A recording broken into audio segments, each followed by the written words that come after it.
Curso de Sagrada Escritura, Historia de Israel y Judá, tema 16, los Macabeos. Hoy, antes de nada saludar. Buenos días, buenas tardes, buenas noches, según estéis cada uno de vosotros. Hoy os envío tres cuadernillos distintos. Uno, el que tiene los apuntes propiamente dichos del tema, que es este que habéis visto en la portada, y que tiene sus 4 páginas. Luego después este otro, que se llama materiales complementarios, en el cual pues tenéis mapas y sobre todo árboles genealógicos de los personajes. Tenéis la dinastía Monea, ahora diremos lo que es, la familia de Herodes el Grande y también la familia Julio Claudia, antes los emperadores Seleucida, y también la familia Julio Claudia de Roma. Perdona que no se pasa la hoja.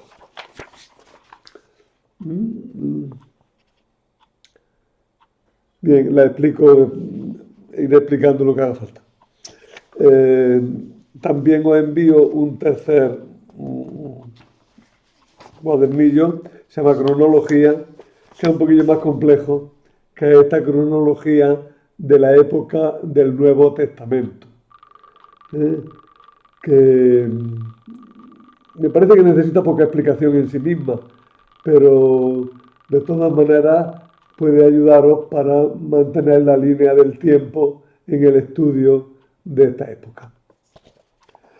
No os preocupéis si os arma un poquillo lío, lo fundamental es el relato, y el relato, a ver si lo fundamental es el relato, y el relato pues lo vamos a ir haciendo poco a poco. Las otras dos cosas, tanto los cuadros genealógicos como la cronología, incluso los mapas, son siempre complementarios y ayudan a situarse mejor dentro de lo que cabe. Utilizadlos como podáis. A propósito, tanto las cronologías como los cuadros genealógicos sirven ya para todo el resto del curso.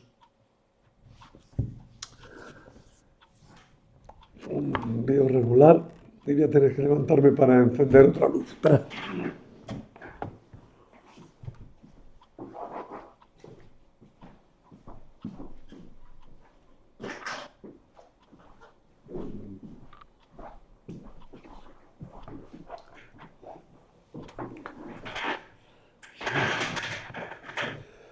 Bueno, así está más luminoso y podemos entenderlo mejor. Mirad, hemos visto hasta el momento en que los sucesores de Alejandro Magno conquistaron Palestina. Vimos que había habido una época que habían estado dominando los griegos, pero desde Egipto, los Ptolomeos.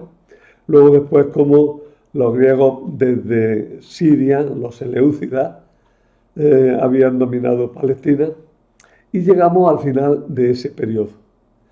Y ese periodo, el final de este periodo fue muy turbulento, pero abrió camino ya directamente a la época del Nuevo Testamento. El final de la época helenística en Palestina supone un cambio radical para el pueblo judío. Se recogió la herencia de toda la historia del pueblo israelita y se abrieron nuevas perspectivas que supusieron a la par una nueva continuidad y una ruptura con toda la tradición anterior. Nacieron y se desarrollaron numerosos grupos e ideologías que hicieron hervir todo el ambiente religioso y político judío durante 4 siglos. Casi 4, son 3, sí, casi 4, desde principios del siglo II antes de Cristo hasta mediados del siglo II después de Cristo. Son 3 siglos y medio. Pero al final del periodo, los romanos destruyeron Jerusalén el año 70 y los judíos fueron dispersados fuera de Palestina. Como resultado, quedaron solo dos grandes grupos, herederos ambos, cada uno a su modo, del movimiento fariseo: los judíos y los cristianos. Son dos grupos distintos. Una de las finalidades de todo el Nuevo Testamento, de todo el libro del Nuevo Testamento, de todos los escritos del Nuevo Testamento, y en especial de algunos libros como los Hechos de los Apóstoles, es demostrar que los verdaderos herederos del judaísmo del Antiguo Testamento son los cristianos y no los judíos que rechazaron a Jesús. Por su parte, los judíos también pretenden ser ellos los únicos herederos de toda la historia del Antiguo Testamento. La historia que vamos a ver en adelante es precisamente toda la historia de los orígenes del cristianismo y también de los orígenes del judaísmo, tal como hoy lo conocemos. Vamos a dividir la época en los siguientes periodos. Periodo macabeo, que es al que hoy nos centramos. Periodo ammoneo, ya explicaremos quiénes son esos señores.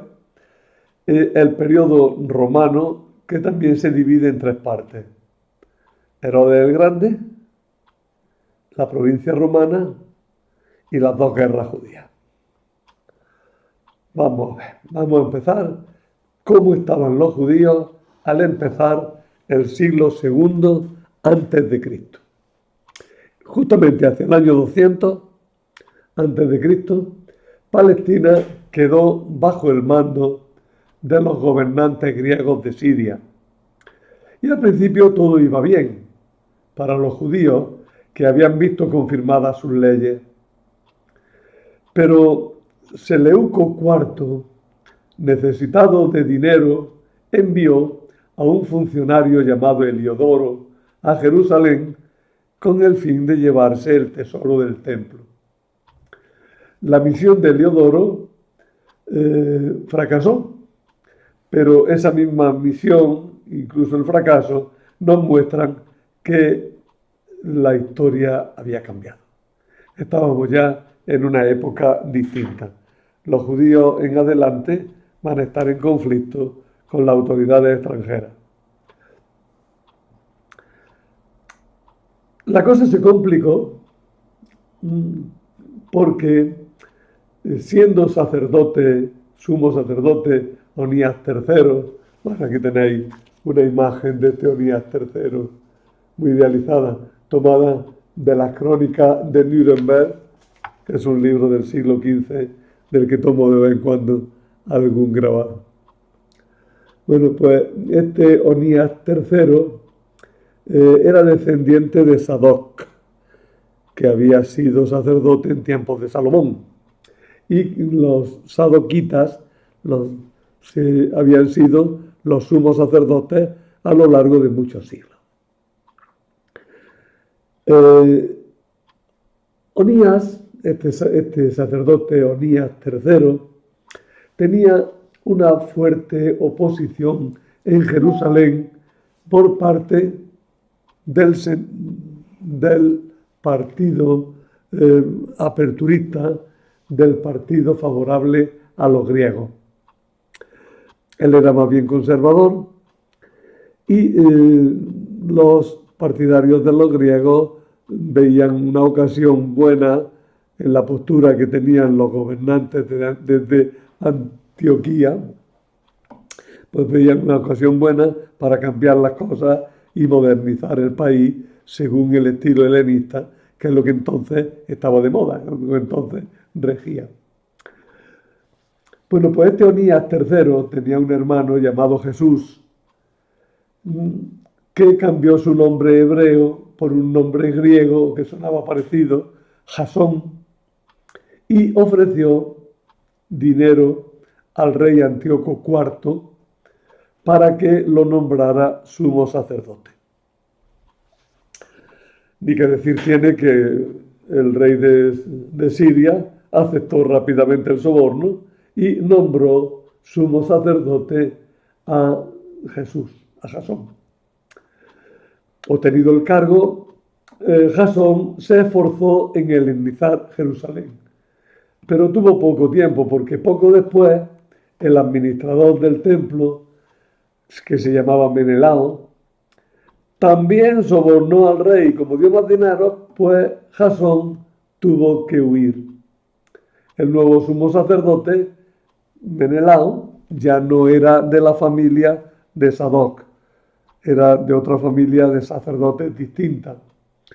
Y esto produjo rupturas muy importantes, porque los tradicionalistas decían que el sumo sacerdote debía de ser de la familia de Sadoc.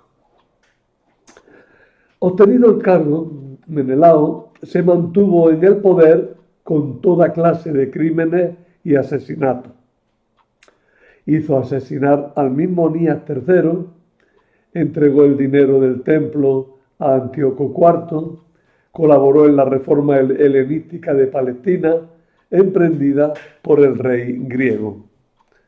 Las cosas parecía que caminaban hacia la extinción del pueblo judío tal como se había conocido hasta entonces. Antíoco IV estaba muy interesado en unificar las costumbres y la legislación de todo su reino. Hizo que se construyeran en pleno Jerusalén una fortaleza que se llamó el Acra. Era un castillo dentro del mismo Jerusalén.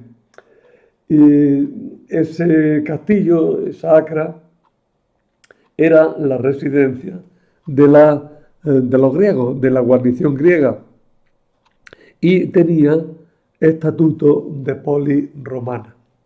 No romana, no, de poli griega. Menelao, siguiendo las órdenes de Antíoco IV, pretendió acabar con las leyes judías, de modo que los judíos quedaran sometidos a la ley común del reino. Abolió el descanso del sábado, puso altares paganos por las ciudades y el mismo templo de Jerusalén se consagró al Señor del cielo, que se identificaba con Zeus olímpico y de camino pues también con Yahvé. Como veis, una mezcolanza de religiones muy grande. Un sincretismo religioso que aparecía como triunfador en un primer momento, pero que enseguida se vio que era inviable. Esta instalación del Zeus olímpico o del Señor del cielo en el templo de Yahvé es lo que los profetas, sobre todo Daniel, llamaron la abominación de la desolación, que se traduciría mejor por la abominación destructora, la abominación desoladora, que suponía pues el pecado más gordo, más grande que podía cometer el pueblo israelita. Los decretos del rey, sin embargo, encontraron una fuerte oposición y una fuerte resistencia pasiva. Primero pasiva. Empezaba a haber gente que prefería el martirio antes que someterse a las leyes que impedían el cumplimiento de la ley de Moisés. Los judíos, fieles a su religión, formaron un fuerte partido que se llamaron los Hasidim, los piadosos. De este partido de los Hasidim derivarán luego los fariseos. Ahora lo vemos. Hubo persecución, hubo martirio de gente que prefirieron morir antes que violar las leyes de Israel. El ambiente se fue encendiendo hasta que finalmente estalló la rebelión abierta. Con ocasión de un sacrificio público, Matatías, sacerdote que vivía en Modín, mató a un judío que ofrecía sacrificios a los dioses paganos y al funcionario real que presidía la ceremonia. y luego con sus hijos organizó un ejército que comenzó a hostigar a quienes se sometían a los decretos del rey. Como veis, la pobre gente empezó a sufrir una doble presión. Por un lado, la presión en los que se mantenían fieles al rey, y por otro lado, la presión de los que se mantenían fieles a la ley de Israel. La pobre gente, pues pasaron muchos años de guerra, como ahora veremos. Las acciones de los primeros tiempos de esta rebelión, encabezada por Matatías y sus hijos, consistían en llegar a los pueblos, derribaban los altares paganos, imponían la circuncisión, circuncidaban a los niños que no estaban circuncidados y eliminaban, mataban a los judíos del partido helenista. Cuando se iban, muchas veces volvían de nuevo los funcionarios del rey y hacían las acciones inversas, con lo cual la gente, como digo, sufría una presión horrorosa. Muy pronto, Matatías murió. Matatías duró muy poco. Y le sucedió en el mando del ejército su hijo Judas, apodado Macabeo, que parece ser que significa martillo. Este apodo de Macabeo sirve también para designar a sus hermanos. Los documentos que tenemos en esta época hablan solo del caudillo militar, que es Judas, pero parece que al frente de la política estuvo siempre el hermano mayor, que se llamaba Simón, que acabó también gobernando directamente todo.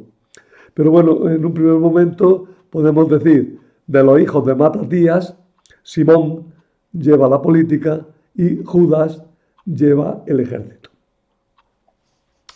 Los comienzos de la actuación de Judas no pudieron ser más victoriosos. Venció sucesivamente a algunos generales griegos como Apolonio, que era el gobernador de Samaria, y cuentan que se quedó con su espada.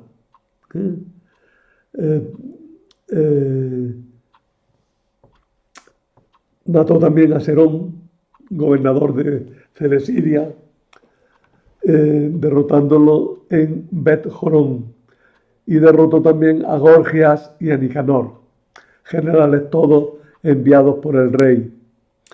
Fueron vencidos en Emaús y finalmente fue vencido Lisias, que ese era ya un hombre de confianza de Antíoco IV. Lisias fue derrotado en Bet-Sur. Hasta ahora hablamos de generales y de ejércitos, pero podríamos hablar de guerrillas y de destacamentos más policiales que militares por parte de la autoridad griega. Tenemos una guerrilla que va dirigida por Judas y tenemos unos destacamentos más policiales que militares que contrarrestan estas acciones de Judas cuando pueden. Sin embargo, los documentos que nos han llegado ponen siempre victorioso a Judas en toda esta primera época. Los griegos no se habían empleado a fondo contra la rebelión, a la que dieron menos importancia de la que tenía realmente, porque estaban implicados en una guerra mucho más importante contra los partos. Los partos son los persas, vamos a entenderlo así. Los partos son un pueblo que dominó Persia y que creó un imperio que pudo llegar a hablar de tú a tú con el imperio romano. Pero antes de todo esto, en la época que estamos, los partos empezaron a hostigar a los griegos seleucidas. Y claro, ahí tenían un enemigo grande y no podían dedicarse los griegos a contrarrestar pequeñas rebeliones como la de Palestina. Además, los romanos empezaron a intervenir apoyando a Judas. Entra aquí un elemento nuevo, que es Roma. Roma, por esta época, está en los años finales de la época republicana. Todavía no han llegado la época imperial, pero Roma empieza a expandirse muy rápidamente por todo Oriente. Y lo hace casi siempre apoyando pequeñas rebeliones, apoyando a los que están contra los grandes reyes seleucidas y en Egipto luego con los Ptolomeos. Pero que se os quede una cosa, ya en la época de Judas Macabeo empiezan a intervenir los romanos. Es curioso que cuando hacen el pacto con los judíos y romanos, dicen que tienen un mismo origen, que tienen los mismos antepasados. Era la forma de justificar antiguamente las alianzas. Las alianzas se justificaban por una comunidad de antepasados. Pero bueno, era algo que se daba por supuesto que había que fabricarlo para hacer la alianza. Como la guerrilla estaba presente, como había una auténtica guerra civil en Palestina, porque seguía habiendo judíos partidarios de los griegos, judíos partidarios de la rebelión, la cosa estaba muy difícil. Pero hubo un intento de solución política favorecido por el partido judío helenista. Los helenistas son los partidarios de los griegos. Los helenistas pensaron que si el rey cedía en su presión contra la ley, los Hasidim se separarían de Judas y éste cesaría en su rebelión. Por tanto, tenemos que Judas estaba apoyado por los Hasidim, el partido de los piadosos.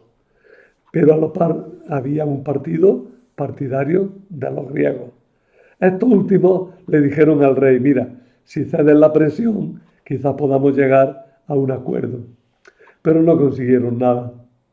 Y Judas logró conquistar Jerusalén. Esto fue un gran éxito por parte de la rebelión y además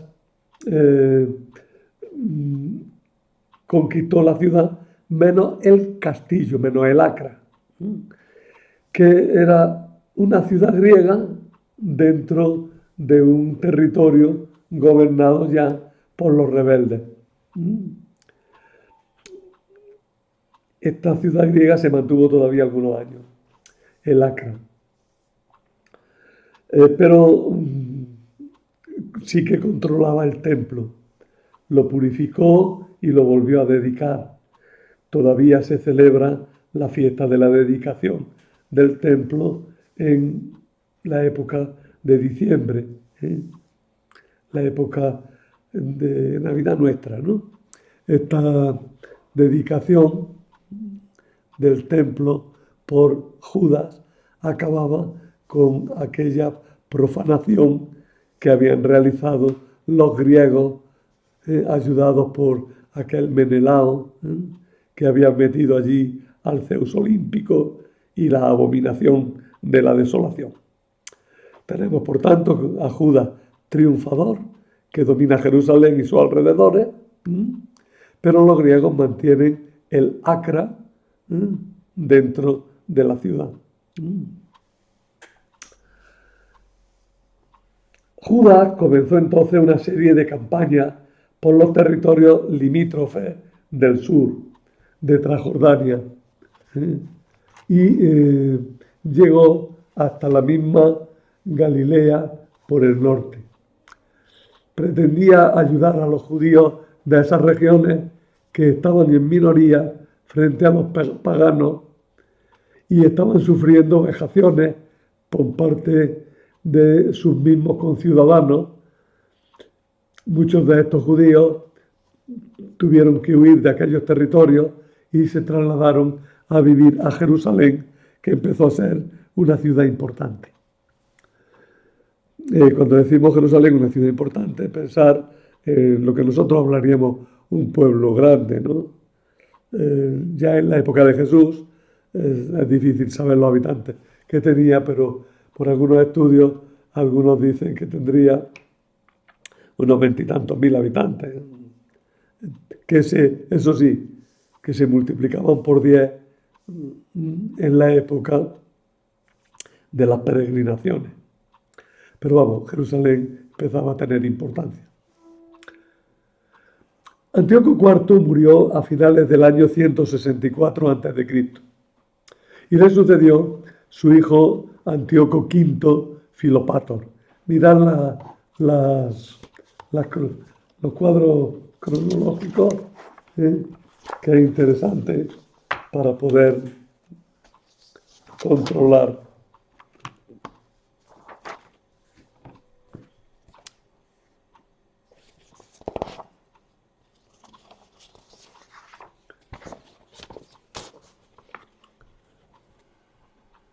Tenemos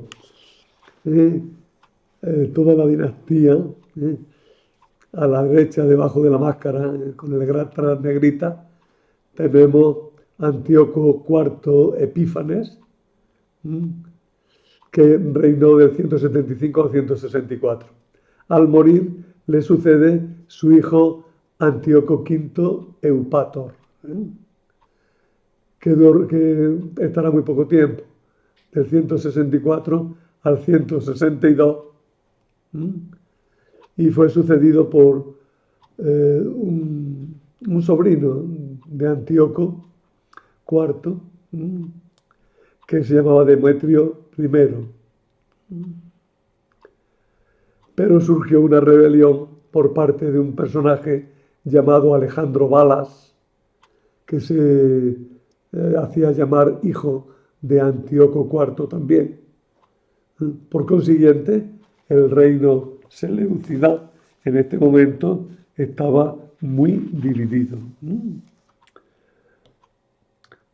Antíoco V Eúpator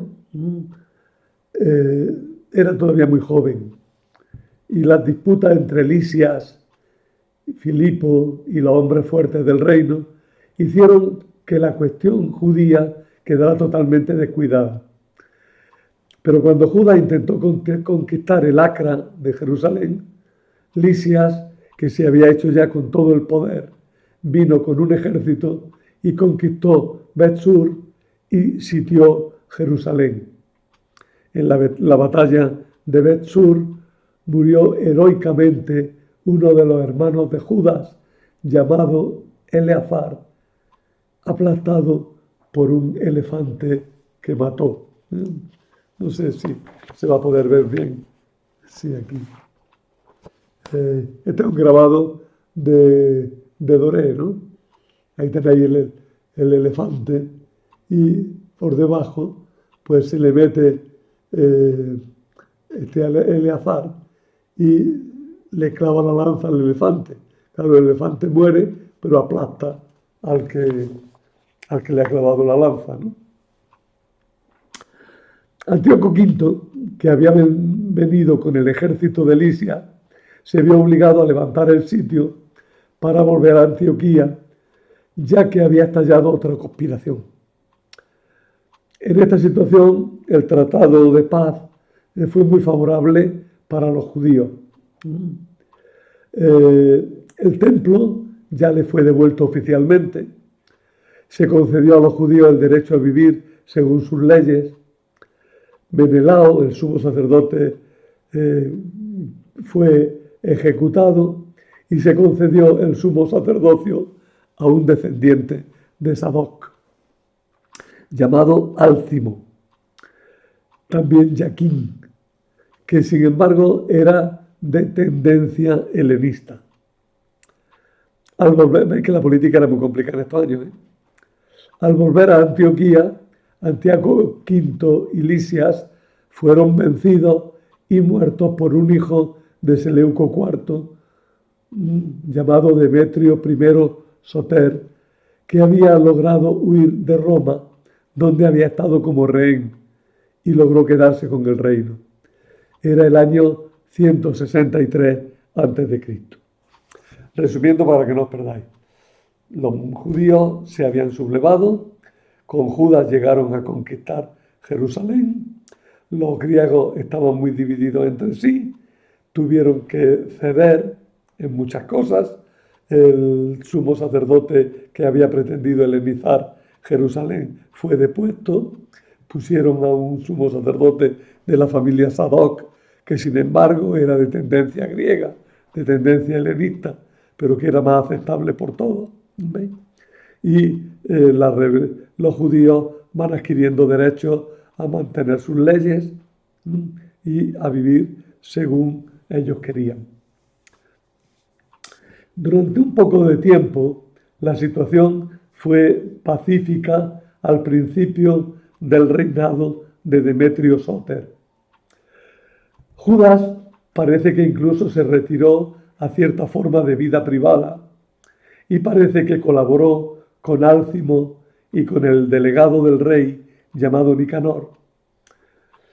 Aunque Primero Macabeos guarda silencio sobre este tema.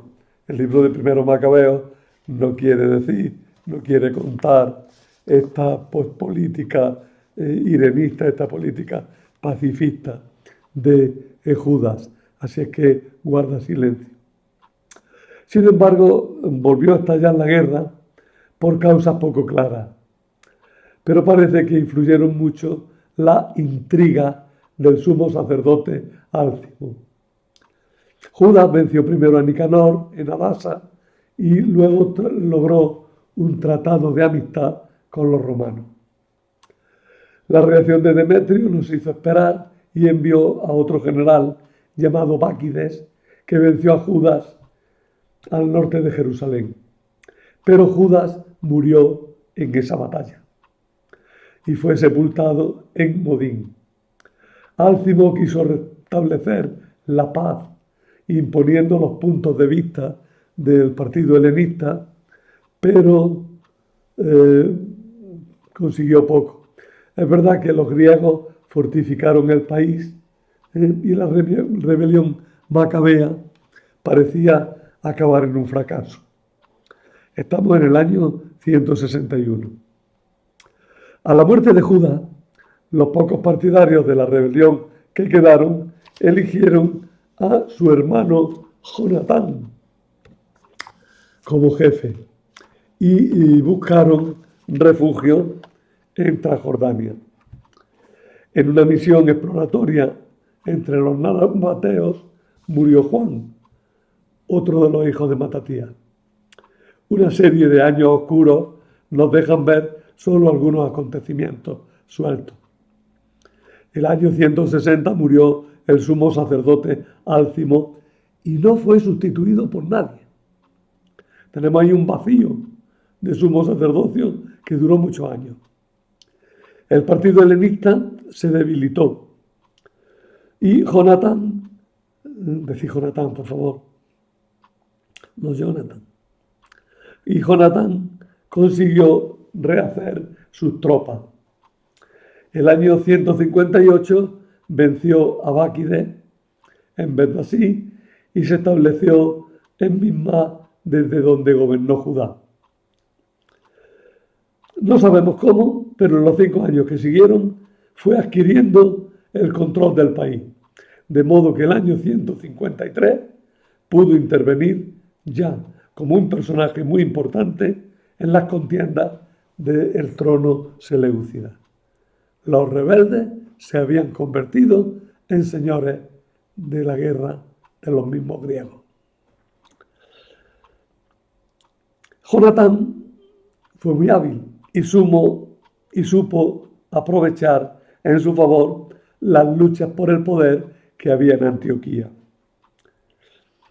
Un pretendido hijo de Antíoco IV, llamado Alejandro Balas, se sublevó contra Demetrio Sóter y lo puso en tal apuro que Demetrio pidió ayuda a Jonatán. Pero los favores que Alejandro Balas le daba a Jonatán eran mayores que los que le daba Demetrio. Así es que Jonatán apoyó a Alejandro Bala. Y entonces Alejandro, al vencer a Demetrio, le concedió el sumo sacerdocio a Jonatán. Eran de familia sacerdotal, así es que Jonatán se quedó con el sumo sacerdocio y con el poder, de hecho, gracias al ejército en Palestina.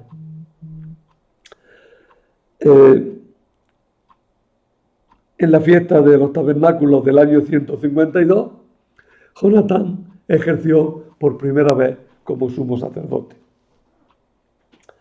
Jonatán fue nombrado estratego o gobernador militar y eso le ayudó a controlar toda la costa de Palestina. El movimiento macabeo se helenizaba y teníamos entonces un contraste que duró ya sin muchos años. Por un lado, eran partidarios del poder civil, del poder establecido, del poder griego, pero por otro lado, eran conservadores en el aspecto religioso. Y él era el sumo sacerdote e imponían la judaización, el judaísmo, a los territorios que controlaban. Jonatán, de hecho, fue un funcionario del rey griego y a él le debía el cargo del sumo sacerdocio y que no le correspondía porque no era sadoquita. Bueno, siguieron las luchas, siguieron los problemas y el año 147 un hijo de Demetrio II, con el apoyo de Egipto, de los Ptolomeos de Egipto, disputó el reino a Alejandro Bala. Jonatán aquí apoyó con lealtad a Alejandro. Pero cuando Alejandro fue vencido, intentó apoderarse del Acra. No lo consiguió, pero Demetrio, necesitado de su apoyo, le concedió nuevos favores y aumentó hasta Samaria el territorio de su influencia. Todo el aumento del poder que tuvo Jonatán pues, fue mal visto por algunos y empezaron las luchas intestinas también. De hecho, Jonatán fue asesinado en un banquete en Tolemaida. Y entonces, por suerte, su hermano Simón, que siempre había controlado la política, se apoderó ya también del poder militar. Y estamos con el tercero de los hermanos. Tuvimos Judas, después tenemos a Jonatán y ahora ya tenemos a Simón. Los otros dos hermanos, Eleazar y Juan, habían perecido en la guerra. Estos son los cinco hermanos a los que en la historia se les suele llamar Macabeo, ¿no? Judas Macabeo, Jonatán Macabeo, Simón Macabeo. Tenedlo en cuenta. No lo confundáis con los 7 hermanos Macabeos, que no tienen nada que ver. Los 7 hermanos Macabeos son 7 mártires, cuyo martirio se nos cuenta en los libros de los Macabeos. Y por eso se les llama los 7 hermanos Macabeos. Pero esos son 7 mártires anteriores a esta historia. Al morir Jonatán, Simón, su hermano, se apoderó del poder en Judea. Siguió la política de aprovecharse de las disputas dinásticas de los reyes griegos de Antioquía y así fue aumentando su poder. Se pasó decididamente al bando de Demetrio II y quedó exento de pagar tributo. Le concedió una autonomía tan grande que equivalía a la independencia. O sea que de hecho la independencia empieza con Simón. Y empezó incluso a fechar sus documentos como el año primero de Simón el Grande, sumo sacerdote, general y jefe de los judíos. Se apoderó del Acra, mm, del castillo de Jerusalén. Y acabó así con el último reducto de los griegos en la ciudad. También conquistó en la costa Jope, también conquistó Gezer, realizó muchas fortificaciones, mantuvo la alianza con los romanos y con los espartanos. Y primero Macabeo, 14, 41, 52, le dedica una gran alabanza. Sus cargos se hicieron vitalicios y hereditarios, con lo cual con Simón empieza lo que se llama la dinastía asmonea. ¿Por qué cambiamos el nombre de Macabeos a Asmoneos? Pues porque Macabeos era un mote que tuvieron, o un título si queréis, personal, que tuvieron los tres primeros, Judas, Jonatán y Simón. Pero Asmoneos era el apellido de la familia. Por eso empieza el reino de los Asmoneos, cuando el cargo de Simón se hace vitalicio y hereditario.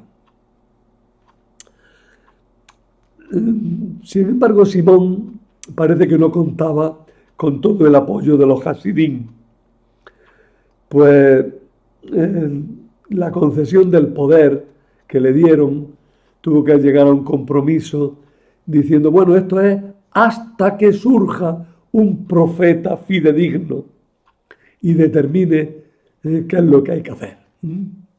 Es decir, bueno, como no tenemos otro remedio y mientras no haya órdenes expresas de Dios, que es el único rey nuestro, pues mientras tanto gobierna tú. Pero cuando venga un profeta fidedigno y pueda gobernar, será él el que determine lo que haya que hacer.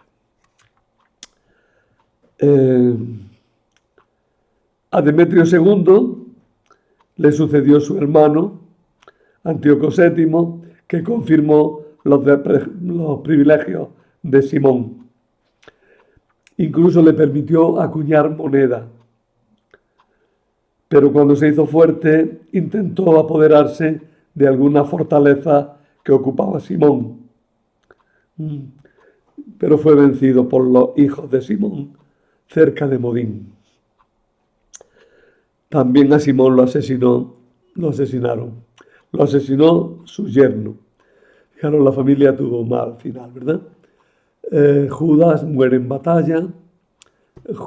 Eleazar y Juan habían muerto luchando también en otras batallas. Jonatán fue asesinado y finalmente Simón también es asesinado.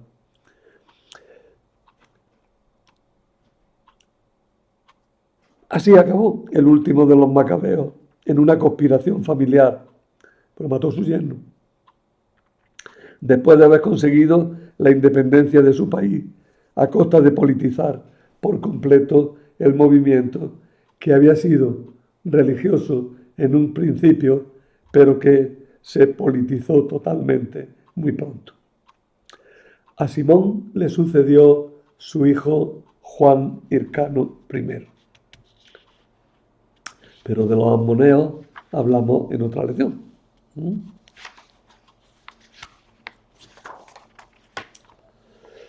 En esta época nacen las sectas religiosas.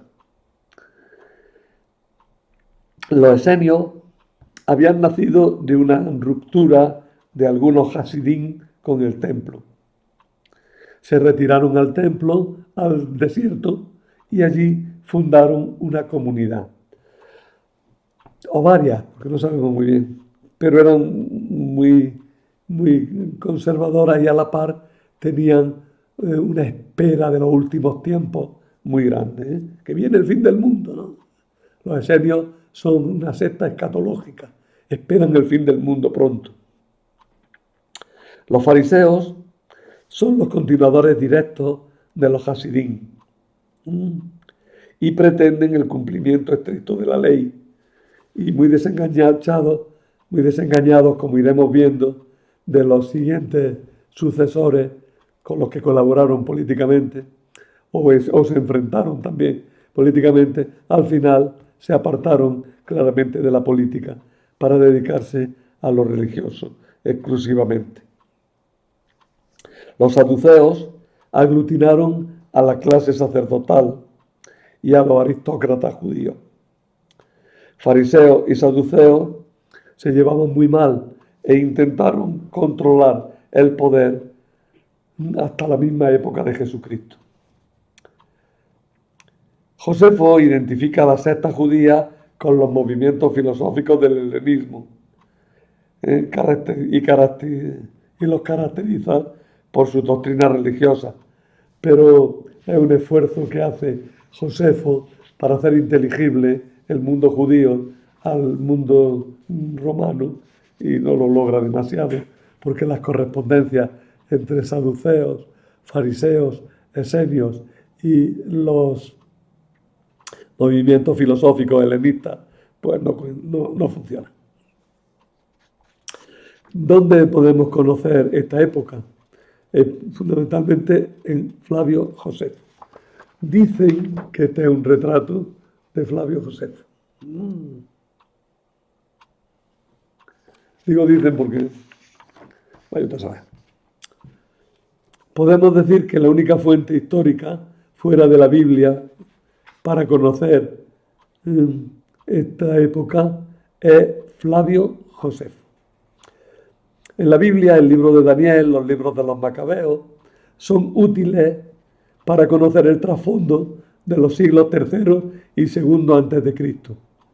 También en el Nuevo Testamento encontramos datos sobre el Imperio Romano, sobre el periodo romano en Palestina. Los descubrimientos arqueológicos han aportado restos de edificios, monedas, inscripciones, manuscritos, que han permitido reconstruir algunos retazos sueltos de la historia. Destacan los hallazgos de documentos realizados en el desierto de Judá, tanto en Qumrán como en Masada y en algunos otros lugares. No solo en Qumrán, lo de Qumrán es lo más famoso, pero también en otros lugares. ¿Quién era Flavio Josefo? Pues Flavio Josefo nació el primer año de Calígula, es decir, hacia el 36 o 37 después de Cristo. Era de familia sacerdotal, descendiente también de la familia real asmonea. Conocía bien la Biblia, pero la conocía a través de la traducción al arameo, de los Targumín. Pasó un tiempo en el desierto de Judá con un eremita judío llamado Banús. Allí conoció a los esenios, de los que habla muy elogiosamente. Participó con éxito en una embajada del Sanedrín a Roma, pero cuando volvió el año 66 ya había estallado la guerra contra los romanos. Lo nombraron jefe de Galilea, los judíos, lo nombraron general en jefe de Galilea, pero se portó muy mal. Al final, después de perder la guerra, después de traicionar, él dice que no. A lo suyo, pues al final quedó como esclavo del emperador Flavio, es decir, de Flavio Vespasiano, que era el emperador en el sentido de que era el militar, el general en jefe. Estamos en la época de Nerón. Y Vespasiano, pues, se lo lleva y se da cuenta que el muchacho es listo, y lo es porque le dice, tú vas a llegar a ser el emperador. Y dice, bueno, vale. Y por otra parte a Vespasiano le interesaba tener a Josefo para entenderse con los judíos, es decir, para desmoralizar a los judíos. Y esa desagradable tarea se dedicó durante algunos años de la guerra. Cuando Vespasiano fue nombrado emperador, Josefo le recordó que se lo había prometido y Vespasiano le dio la libertad. Pero como había sido esclavo suyo, pues heredó como liberto el apellido de la familia, ¿no? Y entonces, por eso se le llama Flavio Josefo. Flavio por la familia Flavia, a la que había servido, y Josefo, que era su nombre de familia judía. Tiene 4 obras fundamentales, que son, bueno, las que nos han llegado, que son la Guerra Judía. Se suele citar BJ, Bellum Judaicum, Guerra Judía, que es un libro en el que pretende demostrar que los romanos eran los que llevaban la razón en la Guerra Judía. Claro, ni que decir tiene que los romanos se pusieron muy contentos y oficializaron la obra. Ya pasado el tiempo, escribió una obra mucho más judía, que es la que él llama las Antigüedades Judías, en la cual matiza muchos puntos de vista y se muestra mucho más judío que en la anterior. Y tiene otras 2 obras más pequeñitas, uno que se llama De la antigüedad de los judíos, tened cuidado, que es parecido, en la cual quiere demostrar que los judíos son un pueblo muy importante. Y tiene también una autobiografía en la que pretende exculparse más o menos de las acusaciones de traición que le hacían sus compatriotas. ¿Qué valor tiene la obra de Josefo? Pues tiene un valor que es el único que nos cuenta cosas de toda esta época. El único. Por tanto, o te lo crees y lo asumes, o no te lo crees y no sabes nada. Los historiadores, para poder contar algo, pues han asumido lo que dice Josefo, pero siempre diciendo que no es muy de fiar. Josefo es un compilador de fuentes y raramente añade algo de valor. Sigue el texto bíblico según el Targum y tal como era predicado en la sinagoga. Se suele decir que cual sea la fuente, así es Josefo. Pero tuvo informadores orales de primera mano para la época que va del 4 a.C. hasta la guerra, de la que él mismo es protagonista. Si nos fiamos totalmente de Josefo, nos veremos inducidos a error con frecuencia, pero si no lo utilizamos, no sabremos prácticamente nada de la época que tratamos. Por eso es tan importante este autor. Una palabra solo, me pasa de hora, sobre los libros de los Macabeos. La Sagrada Escritura contiene 2 libros de los que nos hablan de las gestas de estos hermanos macabeos, de los que hemos hablado. No son 2 libros que se continúen, sino como los evangelios, libros paralelos.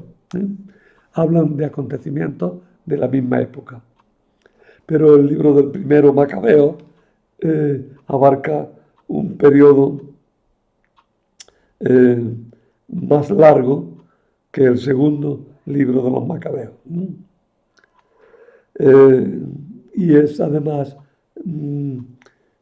claramente favorable a los sublevados, pero sus informaciones son muy valiosas. El segundo libro de los Macabeos, que dice que es un resumen de un libro más antiguo de otro autor, pues se presenta como el resumen de la obra de Jasón de Cirene, y es un libro más difícil de valorar porque es más tendencioso en general, pero también nos aportan muchos datos sobre el escaso periodo que narra, que son apenas 20 años, del 180 al 161 a.C. Josefo conoció y utilizó estos escritos. Y bueno, y acabamos con eso los libros de esta época de los Macabeos. es muy compleja, tiene muchos datos. Os recomiendo que utilicéis tanto las cronologías como los cuadros genealógicos y quizás que os hagáis un resumen sencillo para tener un esquema claro en la cabeza. Aquí hay muchísimos datos, lo reconozco, y no se trata de que de primera lo entiendas todo. Es una época muy compleja. Bueno, continuaremos hablando de la familia Asmonea desde Juan Hircano II en la próxima charla.